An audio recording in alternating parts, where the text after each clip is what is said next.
dice título, ¿cierto? Está mal denominado. No existe fraude del acto jurídico, existe fraude al acreedor a través del acto jurídico, o fraude del acreedor a través del acto jurídico. ¿Cuáles son los presupuestos básicos para hablar de fraude del acreedor a través del acto jurídico? En principio debe existir una relación obligacional entre una persona, entre dos personas. Esa relación obligacional genera la aparición de dos sujetos, uno que denominamos acreedor y otro que denominamos deudor. ¿Hasta ahí me entienden? Muy bien.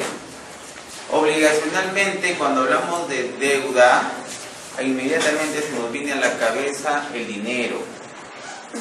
Y creemos y hemos hecho sinónimo de pagar como únicamente el acto de entregar ciertas sumas de dinero a la cual nos hemos comprometido.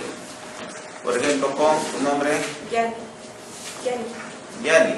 Por ejemplo, con Yani, supuestamente o exclusivamente ella me paga 500 soles, que es la suma de dinero que ella me debe, como consecuencia de un préstamo en dinero, o sea, un mutuo dinerario. Pero el término pagar no se circunscribe al dinero. Pagar es cumplir con la prestación a la cual estoy obligado. Obligacionalmente, una vez que hemos celebrado el acto jurídico, el contrato, el negocio, las partes quedamos enganchados unos con otros a través de una serie de conductas. Esas conductas son de dar, de hacer o de no hacer. Entonces, ¿cómo es que pagamos? Pagamos cumpliendo con la prestación a la cual nos hemos comprometido.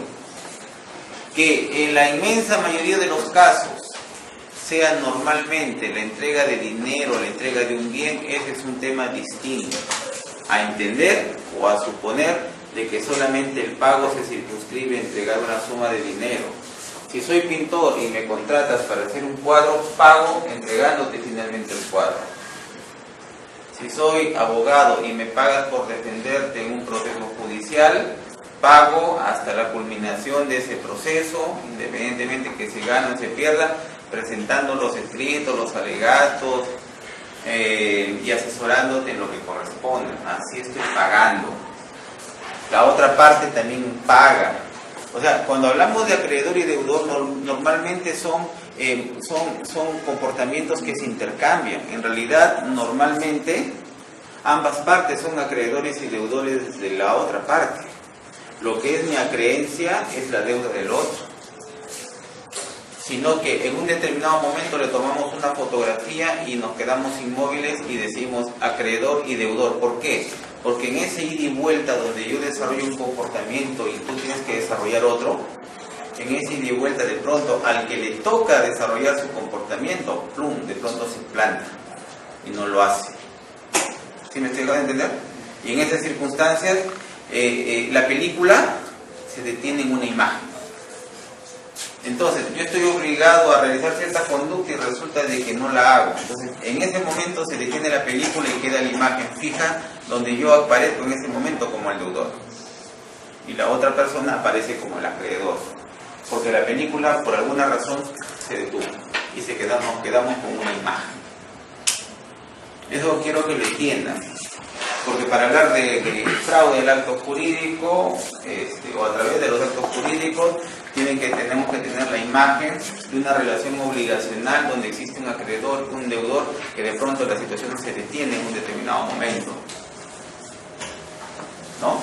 Y donde de esa característica podemos nosotros calcularle de que esa persona tiene, o en todo caso, si es que no solamente se detiene en algunos casos, es la persona que constantemente va a realizar actos en los cuales constantemente está en relación de dependencia con relación al otro en cuanto a la realización de esos actos. Bien. Otra característica para hablar del fraude del acto jurídico es que el crédito, porque es un crédito, no tiene que estar vencido. Es decir, el crédito todavía tiene que estar vigente en cuanto a sus plazos para su cumplimiento.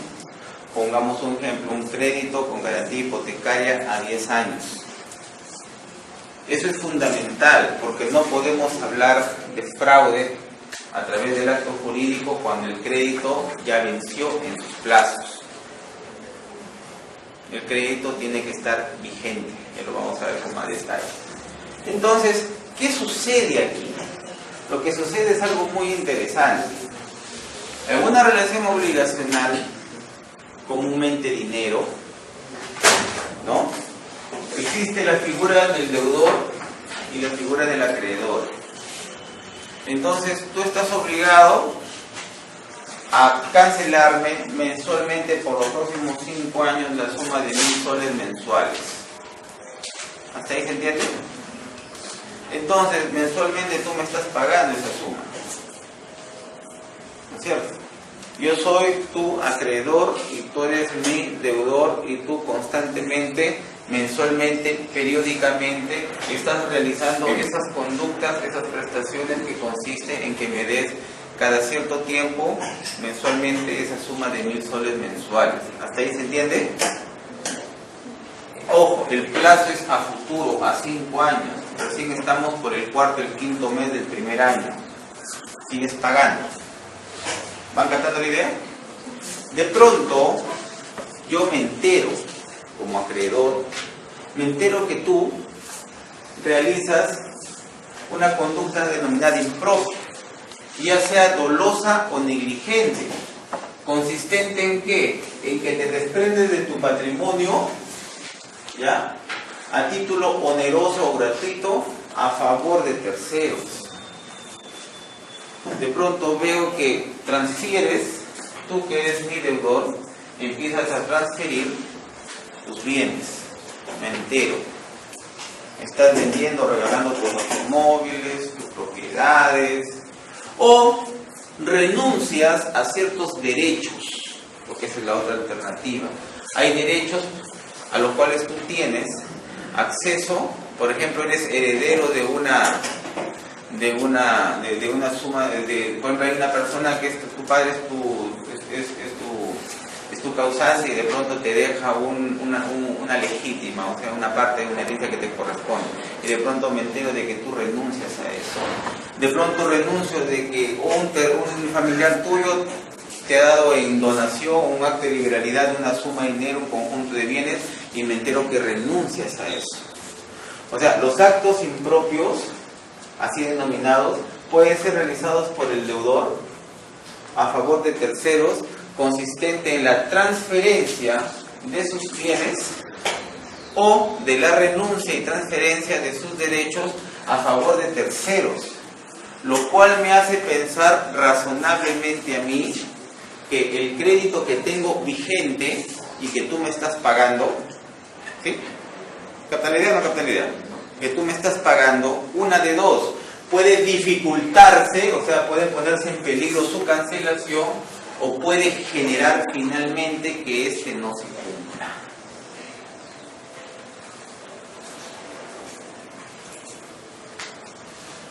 De primera intención,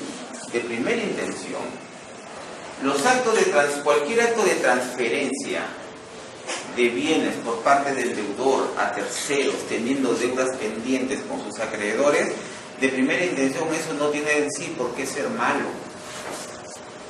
No tiene por qué ser malo. ¿Quién no tiene deudas? Tengo algunos préstamos bancarios, es el normal, usual y corriente. Eso de por sí sería malo que impida que yo regale algunos bienes o que venda algunos bienes.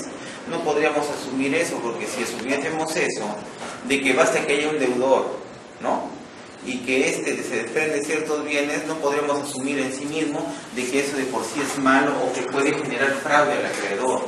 No es así.